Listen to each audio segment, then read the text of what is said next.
Hey, buddy. How you been? Let's do it. I've been great, man. Doubleheader. Doubleheader, baby. May Double 12th. dipping. It's a Thursday. Year 2022. Welcome aboard, everybody. This is the Crushing Iron podcast. We are episode 581. Solid memory. Solid. Yeah, solid from about 45 minutes ago. Hope you have been having a wonderful week. Enjoying May. Counting down the days so your kids are out of school, or not counting because now you got to watch them for the rest of the summer like me. But hope you're having an amazing week, gearing up for an even better rest of the month with a lot of racing going on. Those of you racing this weekend, good luck. Hope you have an awesome time. Execute. Listen, it's all about execution and effort, and that'll get you your best result. It's your first time tuning in. Welcome. We appreciate you giving us your time. We know you have a lot of options in the triathlon podcast universe and just podcasts in general. That your time is valuable, so we appreciate you tuning in today. We cover it all. We'll do swim, bike, and run specific podcasts. We'll do race recaps like we will today as part 2 of our Ironman World Championships in St. George coverage. We'll do race previews like next week for Chattanooga 70.3. We'll have on the occasional random never guessed.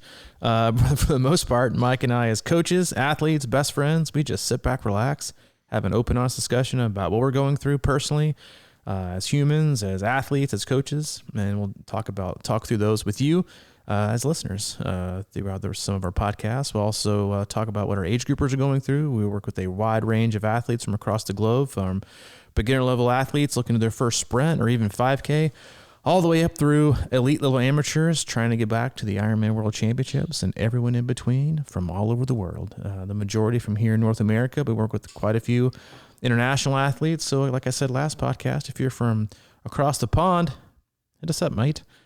Cheers, as they would say. We'll talk about the things we hear from them, their obstacles, their mistakes, their triumphs, their performances, and the just general feedback loop we have with them, and training peaks, email and text, phone calls to kind of drive the topic of the day.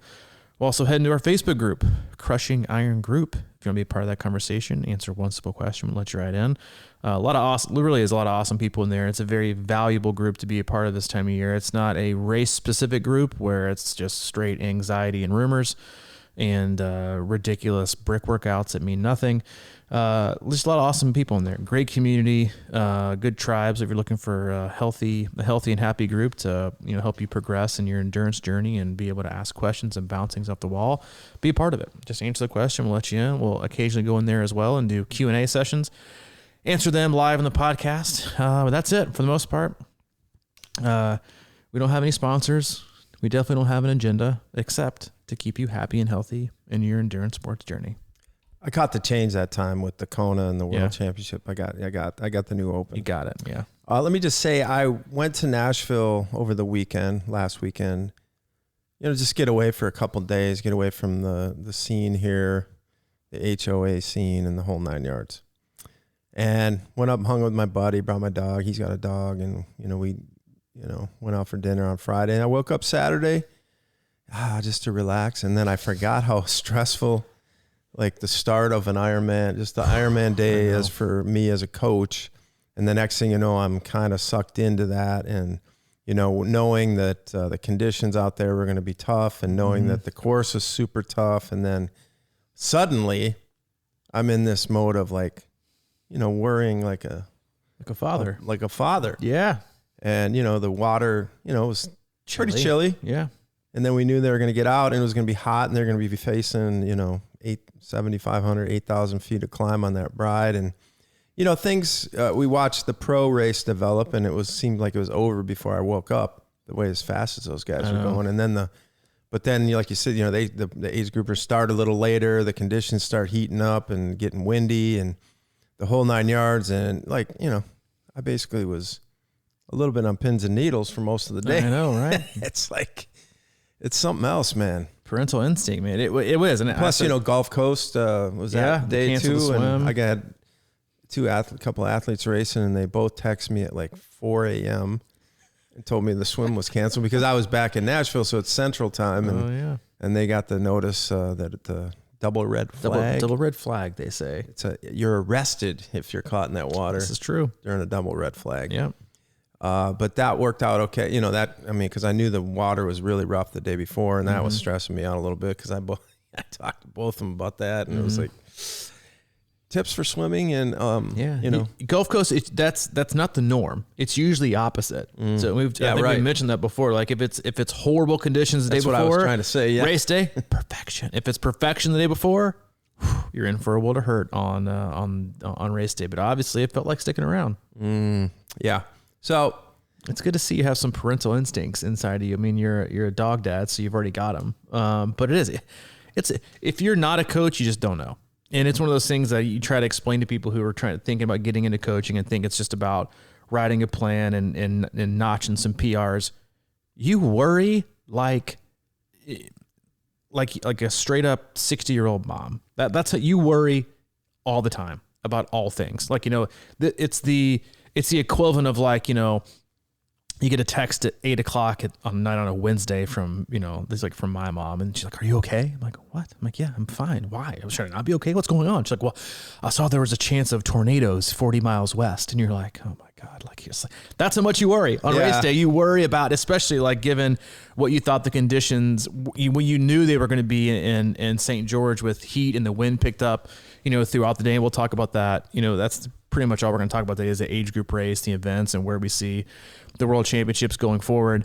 We talked about the pro race on Tuesday, but it was straight worry. It was one I always over worry. I'm not super concerned about how things are going performance wise, to be honest with you as a coach, until everyone's off the bike, because that's like the thing where you can't control. It's so many other people weaving in and out, doing all things. You got cars, you got hills, you got chip seal, you got all flats.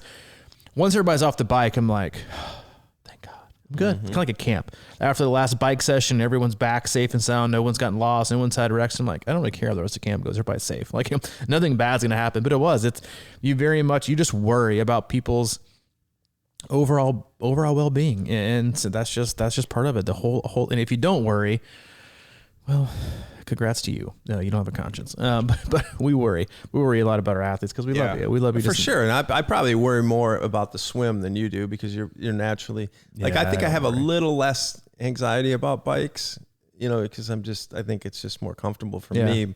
But, still that one, boy, those bikes took a long time. It took a while. And there was a lot to go to. Again, we're talking about Ironman St. George World Championships came on last Saturday. In the age group race. And it was, we always talk about, you can't compare a race to a race, right? Year in and year out, they're all different, right? You're different. Your fitness is different. Your life stress is different. Your training has probably been different. The course may or may not be different, but the conditions are always going to be different, right? Because the Mother Nature rules. And this was one of those races where, they always say, "Oh, the professionals race a different kind of race." You can't really compare times, because like if you look at the times, the top age grouper in the men's side would have been the 20th pro. That's how good the age group race was. We'll talk about that in a little bit as well. But the race for the age groupers was unbelievably different. So the male pros started at 6:15. The wind was not nearly as bad early as it had been the previous in the week. The water temp got up to 64, which earlier in the week it was 59. So the water temp definitely went up a little bit. 64 or 65 is almost perfect. But I will say this, and before we start talking about the age group race and observations and the future of the sport, they mentioned a few times, the commentators did, that even some of the professionals at the swim start, when they got in, panicked because of how cold they thought the water was. So I think it's a great lesson in that even age groupers should hear, if you didn't watch the coverage or you missed it, was that even professionals panic. Mm-hmm. Even they can have moments of uncertainty or anxiety or in panic. It was probably half dark. I mean, 60. It was. The sun 64 degrees at 6:30 in the morning is a little different than at noon. It's kind of like Louisville, right? Like at Louisville, sometimes they would start the pros and it's pitch black outside. You're like, why are we starting right now? They like, here we go. The pros go off in 3, 2, 1. The sun comes up, right? Anything. You can't see anything. And so it was like 5 minutes to go. It was pitch black. And I'm thinking like, how? But then sun comes up, your first little bit of light. I think a lot of it was just, your heart rate is jacked, you're warm, then you go straight to cold. So happens to everybody, but you gather yourself, you get it together. Your day isn't over, stay calm and get ready to roll. But the first wave of the men, the professional men started at 6:15. Conditions, I mean, honestly, if you look at what they had been projecting for, for the athletes a week, they'd been super windy, athletes getting blown all over the road. It was going to be really, really hot, which it ended up getting really, really hot. But you go from a 6:15 start time for the male pros, and then you go all the way back to, I think, 8:04 or 8:15 for some of the females. You're talking 2 hours, and it's not just 2 hours. It's so 8:06 was female 45-49 age group. That's late. And you think about, you're thinking an 8:05 start, we'll call it 8:05. Some of them probably didn't leave transition until 10 or afterwards. You're only about an hour and a half, 2 hours from the heat of the day. I remember I looked at, so the wind started to pick up around 10, 11, 12 o'clock. I remember looking at it at Wonderground at 3 Eastern time, so 1 o'clock race time. It was 90 with the wind from 20 to 35 miles an hour. Wow. Unreal conditions compared to the rest. So you don't get, like we talked about the course being fast. It was fast early, fast relative, for professionals. As the day went on, and in your and you went, you got the age groups down the line. I had an interesting stat. One of the athletes sent me actually early this morning. That's apparently, she said 127 started the swim in her age group, which was the last one in the water, 45-49. Only 78 finished. That's a 38.5% DNF rate, which I'd be interested to hear what the DNF rate was for the entire event itself. So the later you started, the worst conditions you got. You were on the bike for the hottest part of the day, the windiest part of the day. Then you had to tackle a absolutely brutal run course. And we're not talking like wind in terms of, like a flat headwind, crosswinds, tail like you had at Texas. It's just brutal wind from all sides. And you might think that having it for the pros, they had a tailwind going up the hill. You might think, that's a benefit. They were even hotter climbing those long hills, and the age groupers took them so long to climb some of these hills. So much overheating, so much overexertion. And then on the downhills, you had crosswinds. So going back to what we talked about on Tuesday, you weren't able to make up that much time because most age groupers were so worried about just staying upright, and rightfully so. I mean, I used to be a guy that would bomb it, same, going 45, 50 miles an hour. And then once you start having kids and you're married, have a family, it doesn't really sound that great. You're like, maybe hold my brakes a little bit. Like you just don't. So you can't so you lose time going up there, and you don't make the time going down like you might think, because you want to stay upright, right? And so it was very interesting to see the disparity from the front and the back end, and how much harder it was towards the back. So even like on a day like that, you can't judge the race, from you to the next person unless you start in the same age group. I do applaud them for going to a wave start. I thought it was awesome. It's nice to know that you're competing against someone that started at the same time, right? Which honestly I think is a must for a world championship event. You have to know you're racing somebody, right? And so they could have started 45 minutes before me or 45 minutes after me, right? So that's the problem for the rolling start. From the age groupers I talked to, they were there again from the whole week, the community itself, the preparation, the organization. No one had a bad thing to say. You had to be on the shuttle pretty early to get to the swim start and get that checked in. But other than that, very world championship-esque in terms of the organization and the town, just kind of we talked about on Tuesday. And I think that's something everyone looks at, but in terms of, the age group race, we had a bunch of people racing. It is one of those events that I don't know that you can fully prepare for unless you spent time on the actual course in the actual conditions, right? The professionals had, and they have the luxury of going out 3 weeks beforehand, 4 weeks beforehand, riding the course, being close enough, a lot, even listening to some of the pro interviews talking about how people, it goes both ways, right? You've got heat and humidity and the impact that has, and you have dry heat. And almost every professional athlete, even some age groupers I talked to, said I had a sore throat, everything. The dry heat just really, really zaps you and gets you. Then you have the wind that just zaps you even more. So you got a May race, right? So where most athletes, unless you're in the West, didn't get to train anything even close to that. Probably didn't get to ride outside anywhere close to that. You're smacked in the face with it. And I think, again, one of the huge benefits of being able to pre-ride a whole entire course, actually pre-ride in person, not in virtual life, in real person. Well, that don't count. It does not, and I think a lot of people found that out, that you can ride the course virtually all you want to. And I think, and this is something that I think is that I heard a lot of kind of the bigger age group camps and pro camps do, is they went out to St. George 3-4 weeks beforehand and rode the course. And the biggest thing you could figure out about a course like that, it's not the fitness that hurt people, or the lack of fitness that caused them to make decisions or to get hurt more than normal on a bike course like that. I believe it was probably gearing.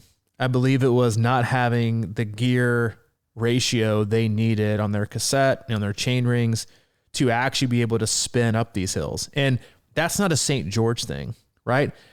We saw it in Wisconsin it happens every year at Wisconsin, right? I'm sure it happens at Lake Placid and Coeur d'Alene. You see people in every race walking their bikes uphill. It's not a fitness thing for most of them. It's they don't have the right gearing to be able to spin a light enough gear. Whatever the year it was, you and I did it last together in 18, was it? Okay. 18, something like that. Where they had changed the course, and there was that long climb that we did. I can't remember what it's called now, but we rode it the day before, and we were like, oh, this is problematic. I saw a ton of people walking that hill on race day. Oh yeah. I can't remember what it's called. Barlow. Is it still there? Oh, they don't use it anymore. It's still there. It still exists, but it was like a 1 or 2 year thing, right? They're doing some construction, they deviated from the course.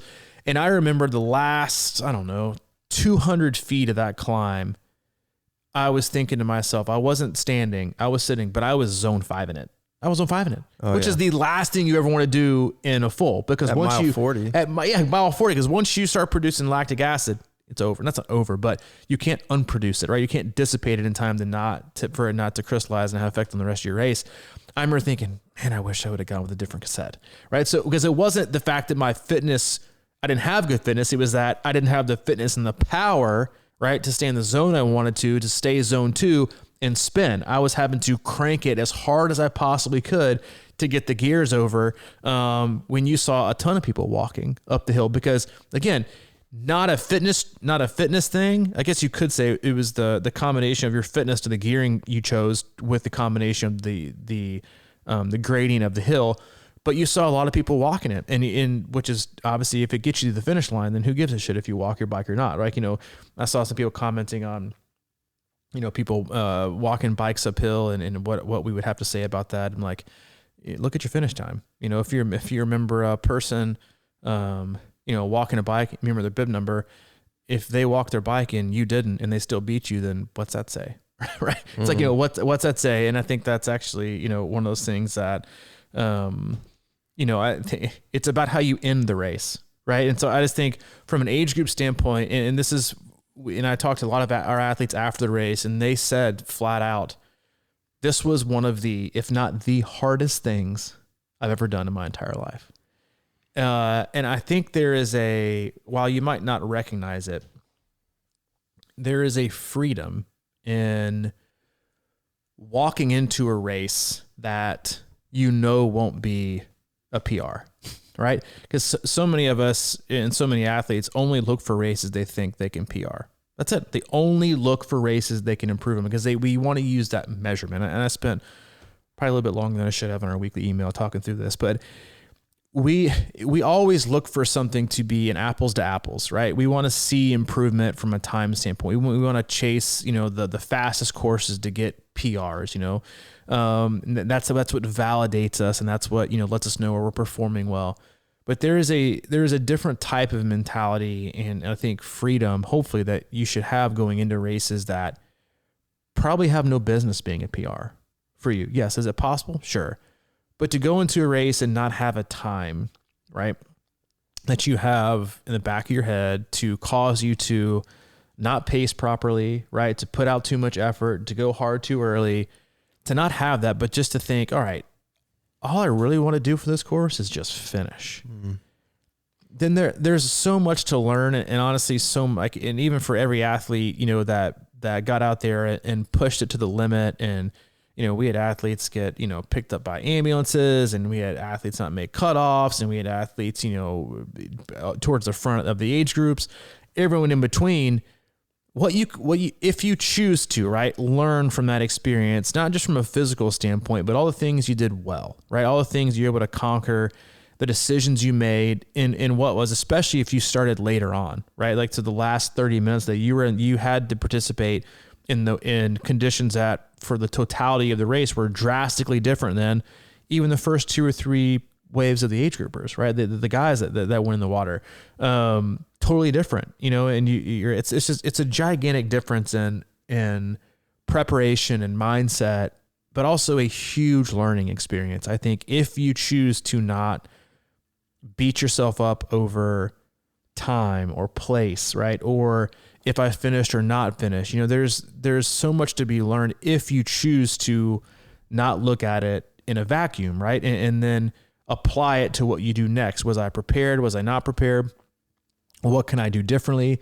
There are probably a lot of athletes that looked at the race course and were like, man, I'd like to do that. I'd like to challenge myself in a way that's not just a physical challenge, but and I think it's interesting because we have a lot of athletes that think like this too, is the freedom that you might have in training to just look at regardless of ability, in prior PRs, but to look at a course and sign up for a course in a race, an event where you think when you're training, you're going through your intervals, you're doing your long runs, your swims, you're getting out of bed, doing all the things you need to do.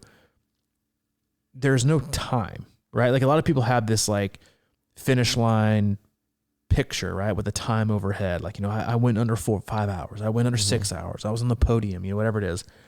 Removing all that and just thinking, all right, how am I going to make myself into an athlete that can handle the demands of a course like this? Because it's not about time. It's kind of like a revamping or reworking of who you are as an athlete that you have to work through. So I think the process to do that is something that a lot of athletes honestly would benefit greatly from. Instead of always looking to best a time and attaching yourself to that, and because it's fickle, right? It's very, very, very fickle. And we talked about it in Tuesday's cast about going to find yourself, right? And Daniel Reef said after, she's like, I need to go back and find myself, right? And figure out things out. Age groupers do it all the time, but our first thing is usually an extreme, right? Man, I wasn't able to go sub 11, did like I wanted to. Next year, I'm going sub 10. Yeah. It's we always kind of reach for the stars, which isn't a bad thing, but if you're not able to reach it because of how you're trying to get there, then you're going to keep finding yourself more frequently in that space of trying to rethink and find yourself again because you're not setting yourself up for success. But I think we could all benefit from being part of a process that has to do with a race that's going to be so challenging and so demanding that there is no time. The completion and making it down the finishing chute and finishing it, getting as far as you can, over the course of the day, that's the win. And I think that frees up a lot of expectation and assumptions and pressure athletes put on themselves to make a certain time and what's it going to look like when it is one of those races where it's not what was your time at Ironman Florida. It was, did you finish St. George? It's just a different, back to the Lake Tahoe days, when they had that race, or, the super insane hot Louisville days, like the Coeur d'Alene last year. It was did you finish? It wasn't, what was your time? And I think that allows people so much freedom and growth that most athletes don't spend enough time trying to find. Well, these type of races, the underestimated part of it all is the gains in fitness that we have on race day. Mm-hmm. We talk about that all the time, just in general, about how you can do a Ironman, and in theory, it's like the biggest day. I mean, not in theory, it's the biggest day you've done all year.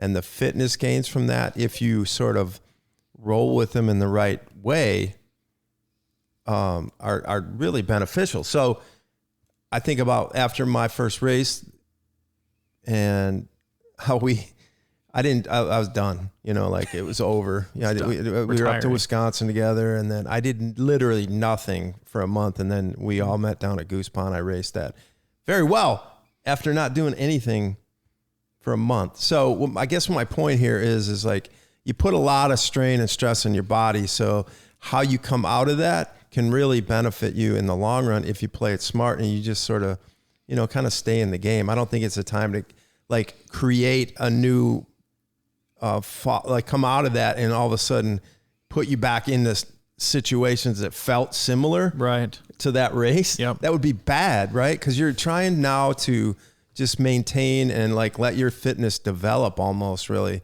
as a, let your muscles adapt and recover and then catapult that forward versus digging a deeper hole because you're depressed or bummed about a time or what happened out there. You can't magically just keep going harder. Yep. Like that's not the secret right now.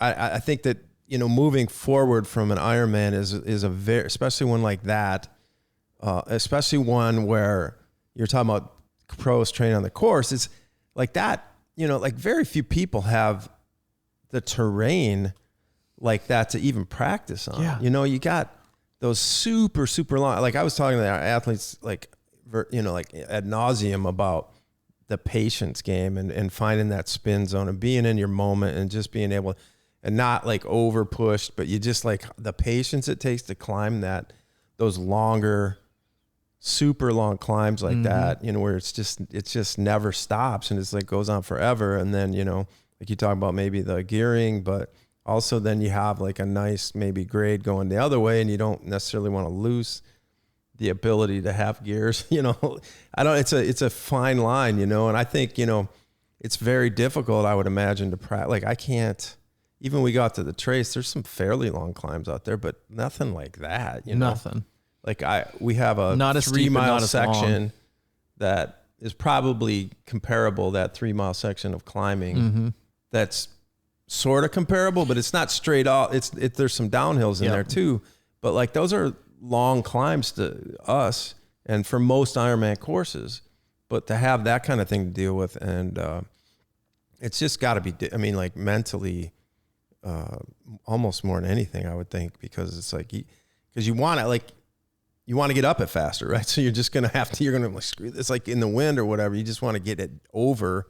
So you end up frying yourself and things like that. But anyway, I just really love the what, training or what a race day does to your potential fitness going forward. But I think a lot of people they just come out of it and want to like get right back into it. And you have to let your body have some time and trust the fact that if you're not completely laying on a couch and eating ice cream for, a month and a half, if you're doing something, even if walking or whatever, swimming a lot, I think you can really benefit from a tough day that maybe on some level you're not happy with.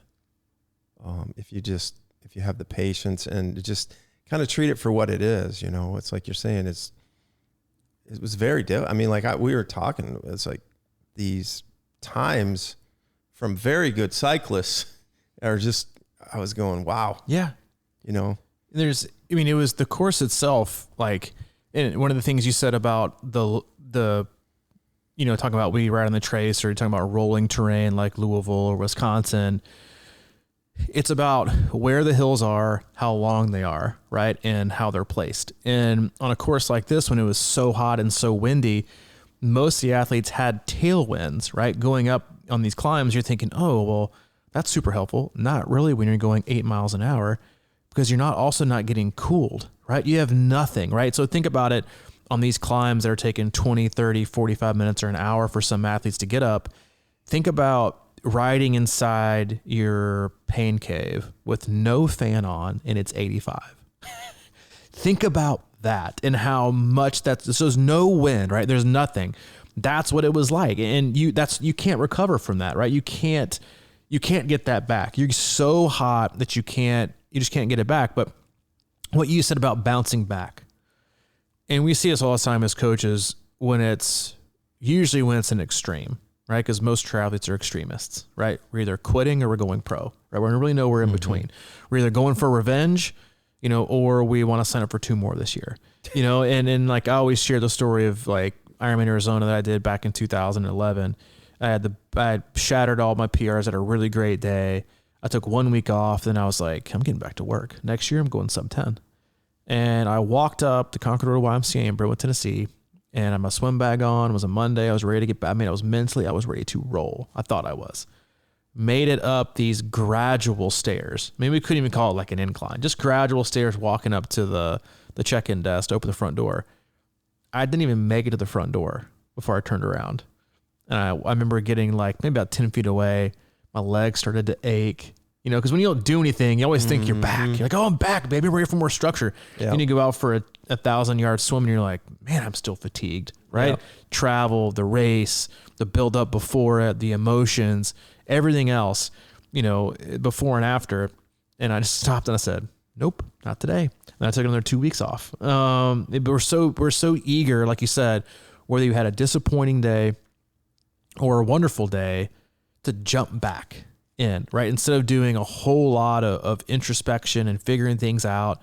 Because what happens is when people get in a rut, and I think a lot of people will probably find themselves in a rut after a race like this, it's been so daunting and demanding, whether you finished or not. And for some people, defeating is to look for the next way to not just get a victory, but to have a grand level victory, right? Because that's what we do as athletes and as people.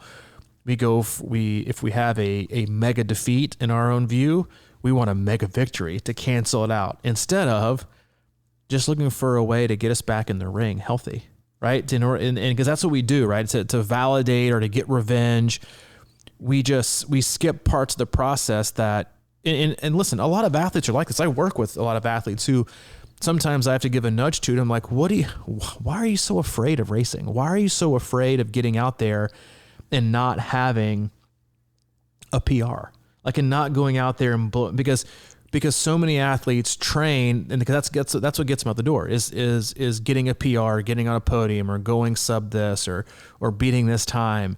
That's so much pressure. So instead of trying to get yourself out of a rut or to get yourself back off the ground, instead of trying to go dunk the basketball, just try to run down the court.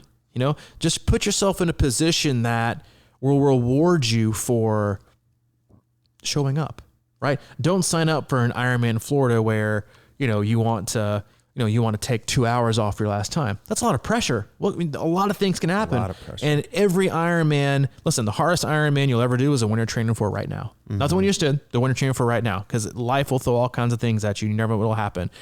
Sign up for something that will just get you back in the groove and in the game. Don't throw everything one way or the other. Like, I always tell athletes when they'll email right after a race or the day after, and they have all these feelings and emotions. And I just say, I'm not responding to this for at least a week, because I know I'm going to get 5 more emails from you that are all going to go a different direction. Right. Mm-hmm.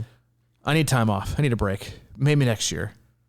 And then you see 45-minute run and they're turning. Yeah, and then like a day after Ironman. Yeah, or 2 days. Or 2 days. Like my run, I'm gonna go fix it right now. Yeah, exactly, right. Or I'm gonna reinvent the wheel. Or 2 days later, after they're taking a break to give up the sport, they're like, "What do you think about 70.3 next month?" I'm like, we're not having this conversation. Or but it's all this like working through feelings and thoughts and trying to figure things out. But sometimes the best way to figure things out is to just do it. You don't have to figure it out overnight, right? The resolution isn't from a race registration button.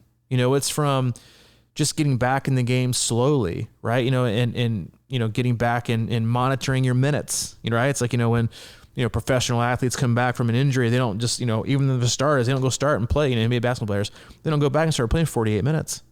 Their minutes are managed. They don't even come off. They don't even are stars. They come off the bench, right? A couple minutes here, a couple minutes there. Why? Because they're going to get injured again. You just have to be really, really careful with not just your physiology, but your psychology coming off these races, because I truly believe that is as much recovery as you need for a race of a 70.3 or Ironman distance, regardless of the conditions, depending on how the day went for you, you might need more time to recover psychologically and emotionally from the emotions of the day. And that is just something that isn't talked about enough. And you need a break. Once you kind of really, you dive back into, to how things went and what didn't go right and psychoanalyzing and analyzing your entire performance and what went great and didn't, give yourself some grace and give yourself some time, right? That's not going anywhere, right? The sport isn't going to get canceled tomorrow. Give yourself a time. We just feel this incessant need to just rush everything and have it now and get this. Listen, sometimes having a bad taste in your mouth for a little while, it's a good thing. Yeah. Why be so quick to rinse it out? Look what it did for Daniela Reef. Had a bad taste in her mouth since 7.3 Worlds last year in October. Mm-hmm. Didn't look for a way to just quick fix it. I guess I'll go race a local Olympic and beat her body by 5 hours. That'll quench my thirst. No. When you know what it takes to get to where you want to go and you know where you want to get to, don't try to take a shortcut for a quickie, right? Just to stop. You know what matters, and you know it takes time. Don't rush, because what's actually going to probably happen is you're going to take 5 steps back, right? Rushing back into a race, you haven't recovered yet, right? You think you have, you've got this built up fitness, but you just did something super demanding, whether you finished the race or not. You need time to recover from it. You're going to hop in an Olympic 10 days later and expect to probably, show all your fitness. You're still destroyed, right? You're still dominated by a race you just did, whether you finished or not. That's not the answer. The answer isn't immediate. And that's just an obsession that humans have in general, is we want the answer right now. I want it right now.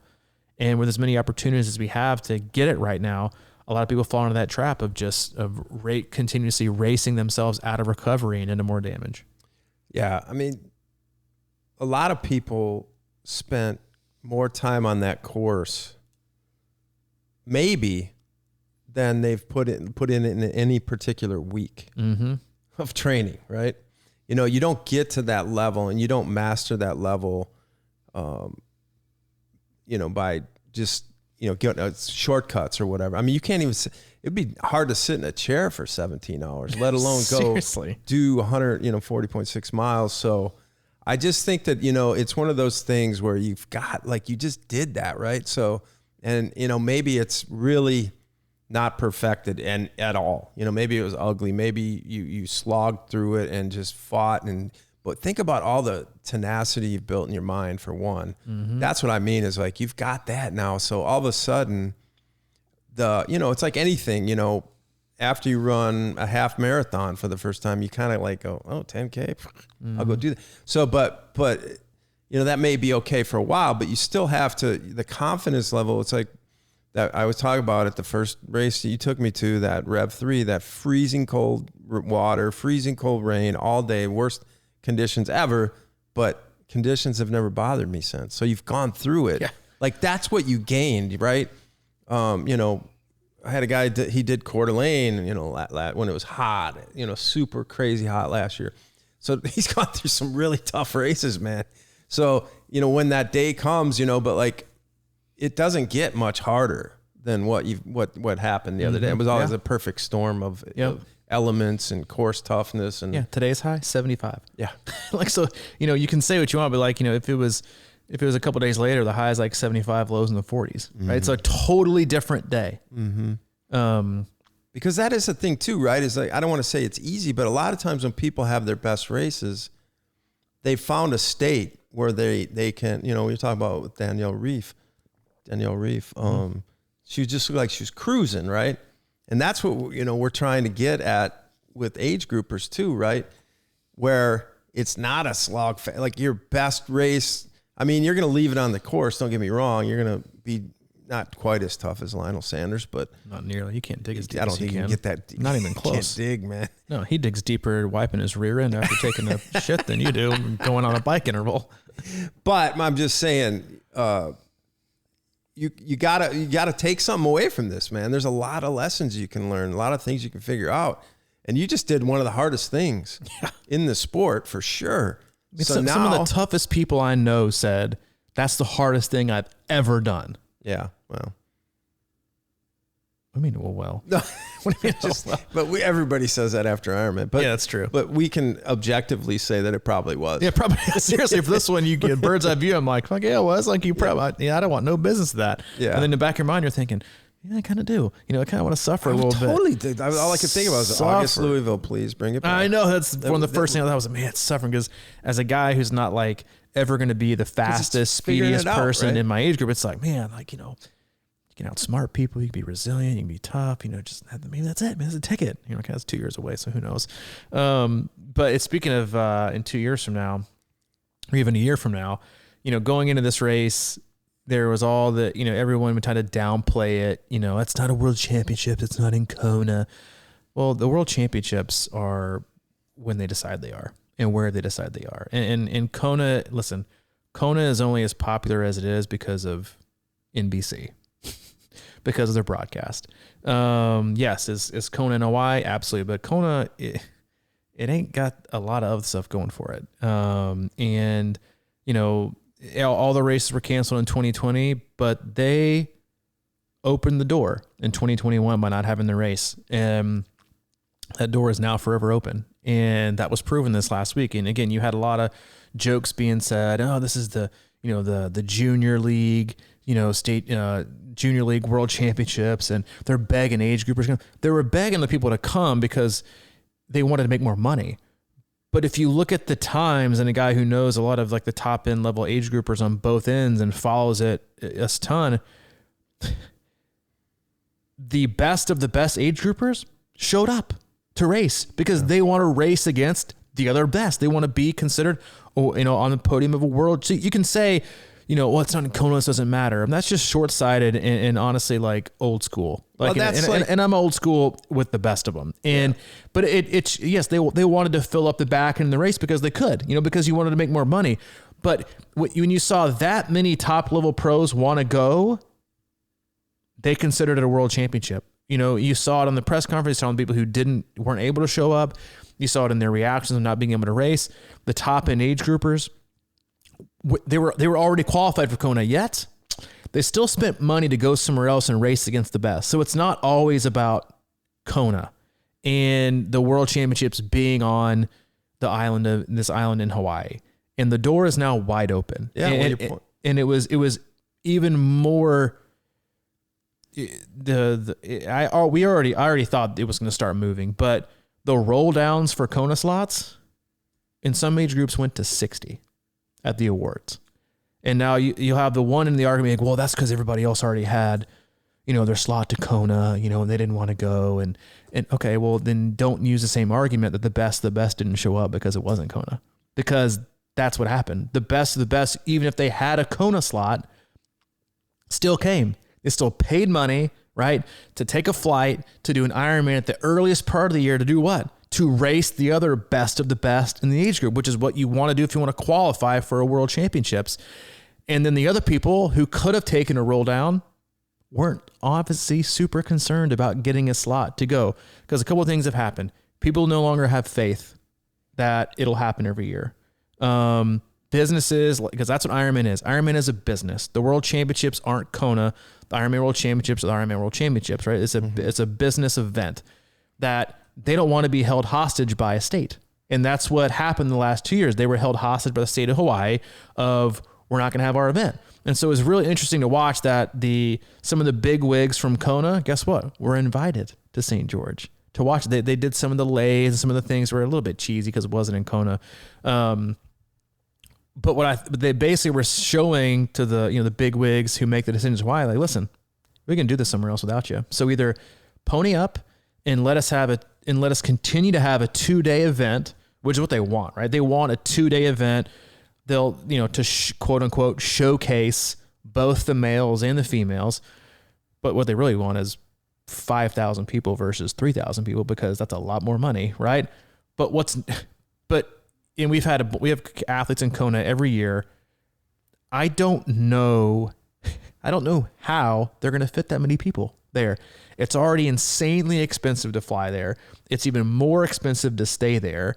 And if you're going to call it a world championship, then it has, in my opinion, it's got to be an event where it's a level playing, not maybe level, but has to be open to to all types of athletes being the best, right? Kona has traditionally been, you have to be a certain type of athlete that does really well in humidity and heat in that specific terrain. If you're not that kind of an athlete, then don't show. Even if you're one of the best athletes in the world in all different events, you can't.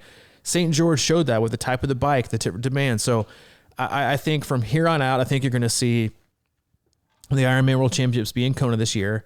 And I think you're about to see it go on either two things. One, it's going to go on a rotating basis where every other year they're going to have the World Championships in Kona. And then all the in-between years, you're going to have it rotate between like something in Australia, something maybe probably Ironman Frankfurt, maybe back in St. George. They're going to go through different courses, expand it to the rest of the world as a World Championship, have other people go there.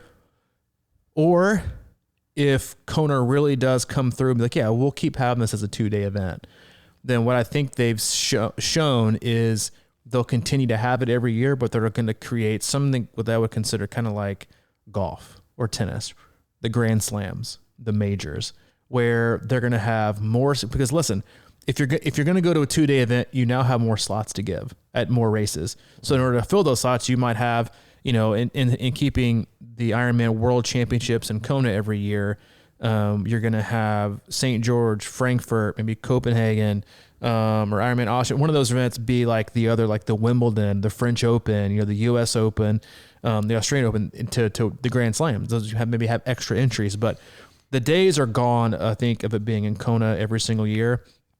And while the traditionalists, which is me, I've been in this sport for a super long time. Oh, but it's not, I'm like, listen, I think it'd be wonderful for the sport to just not be associated with one island, and to have people have different things to shoot for in different terrains, different years. So I think things are going to change drastically in the next year unless things go, perfectly this October, which I honestly don't think it's going to. I'm not convinced it's going to happen. That's just where I'm at, man. I don't know why he's kind of like, could have happened last year, but why not? And this year, businesses don't like to not know. But anyway, to your point, man, it's like, yeah, I could see how people, this is a junior league or whatever at St. George. Yeah, you know what was too? The AFC, until Broadway Joe Namath came in and shocked the world, and all of a sudden the AFC is like a legitimate league. Yep. But everything starts that way, right? Where it's like, these guys are upstarts, no big deal. And then all of a sudden, bam, then the next thing you know, you got the UFL or whatever. And they're actually doing it. But I mean, I could see it totally, man. I like that Grand Slam sort of analogy. I mean, that's just how things are too. Everybody's looking for more like, next thing you know, there's going to be like a mid-season Super Bowl, or something. There's never going to be a mid-season. No, you know what I'm saying though. Like, but I think that everybody wants, more glitz on everything. So I mean, listen, I get it. Kona has this gigantic place in history, right? But it's also gigantically promoted and commercialized by NBC because they're broadcast, right? The World Championships can be there. If you want to compete in the World Championships because you want to compete against the best and with the best, then it shouldn't matter where, right? And yes, did St. George have the same feel as Kona? No, because it's not Kona. And they're still having it this year. The first time either, right? But so if you start moving it, people are going to go. People are going to go and challenge themselves, and it should be at a different venue with different demands. Like I say, you get a wetsuit swim, a super hilly bike, dry conditions, cold conditions, right? Flat runs, rolling runs. Make it different, right? Make it unpredictable, because you had all these, and that's why I think you saw so many injuries from the professionals, so many injuries and sickness, because they're not used to having to peak in May. Even the professionals weren't able to totally nail the build. Guys that have won it before, they know they got the secret sauce, right? They know the traditional Kona build, right? They've got it down to a science. When you change up locations and you change up the environment, the temperature, the logistics, the time of year, it brings everything in the mix. It brings everything. And I think that's honestly more exciting, right? To see to be like, I have no idea who's going to win, right? It could be 10 guys, right? But the fact of the matter is, if you moved it to, a super hot climate or a super cold climate, you'd probably only have like, a couple people here, a couple. So move it, like expand it. Let athletes really show how much of a Swiss Army knife they are, instead of maybe like not necessarily a one-hit wonder, but some athletes, some triathletes, just because of their physiology and who they are and where they're ever going to be handicapped more at different locations, right? Because of just how they are, how they're built, right? Bigger athletes might not do as well in Kona versus, somewhere in Frankfurt, right? Where it could be a little bit cooler conditions, or, like there's one in Brazil that's just insane hard. Like that's why that's exciting to me as somebody who's seen the same shit over and over and over and over and over and over and over again. If you want to qualify for the World Championships, call it that. Don't call it a city, right? And that we've just become so used to that, and because it's been so, marketed and popularized by that. So yeah, I mean, it's a special place. It'll always be, because it was, where everyone saw their first NBC broadcast of it being there. But if it's in somewhere else, it'll be somewhere else. It's part of growth, right? And I think the sport needs frankly a shot in the arm of things that need to be done differently and exciting, and fun and new. It doesn't mean, you can't qualify for the World Championships, because that's what, like, you don't see at the 70.3 level, they say, I qualify for Worlds. Where is it? Oh, it's over in, Nice, or, New Zealand, or St. George, or Austria. We're all over the place. We're still excited to go, and it's about growing the sport and challenging ourselves. And so, yeah, I think it's going to change. I think it's going to change for the better. And listen, this is coming from a guy who generally despises all change.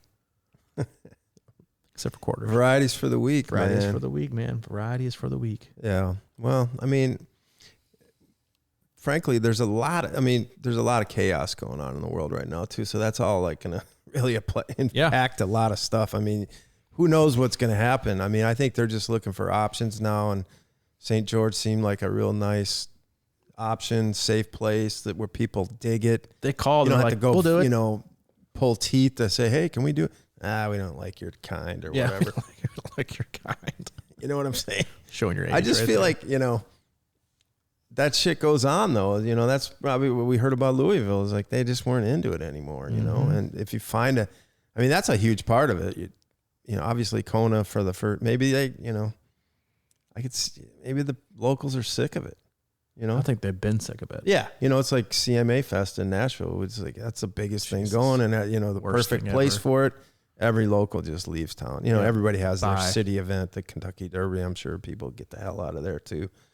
But it's same type of thing. So you want harmony. And to me, that's the biggest asset that seems like is going on in St. George right now, is that the community is embracing it. Yeah, and there's plenty of room to do it. And if there's plenty people of room, don't hate you being there, like they've apparently, from most things you read, they become to despise people being there, and that's one of the things that you talk about, going and racing in a city where it embraces it versus it being forced upon. Mm-hmm. Wisconsin, they got group ride after group ride after group ride after course recon after course ride, basically from like July through race day. Mm-hmm. And you always hear from athletes, people give you plenty of room, they love it, they accept it, it's become part of it. Then you have put water stations on their front yard. Yeah, you had other cities like Louisville leading up to it, they were like, that they found it was dangerous because people were trying to run them off the road and do all kinds of things, and like you just didn't feel welcome. Right. And so much of this world now is feeling welcome. Yeah, I hope they can keep it up in Chattanooga. Yeah, and all these millennials with their electric cars don't start getting pissed off. They might, you never know. Not out on the race course. Not anytime soon, but I think No, speaking of getting run off the road, Chet Dilday, we're thinking of you. One of our athletes has run off the road, and down in Florida. A lot of broken bones, actually, scapula, collarbone, a couple broken ribs. So, Chet, we love you, buddy. We've been thinking about you. Yeah, buddy. Thinking of you, man. Yeah, thank goodness you got a hard head, or it could have been worse. But yeah, stay safe out there. As always, we love you. We appreciate you. We'll come to you next week with a little bit of Chat 70.3 preview again, and we're ready to rock it out. Come see us at the expo. We'll have some fun gear and some new gear and some exciting things that you have never seen before. Yeah, that just came today. That just came, like 30 minutes ago. As always, go to our website if you want more info about what we do and how we do it. C26triathlon.com. It's our one-stop shop for all things coaching camps and community. If you need anything from Mike specifically, get a hold of him, CrushingIron@gmail.com. If you need anything from me, I'm at C26coach@gmail.com. All right, buddy. See you, dude. See you.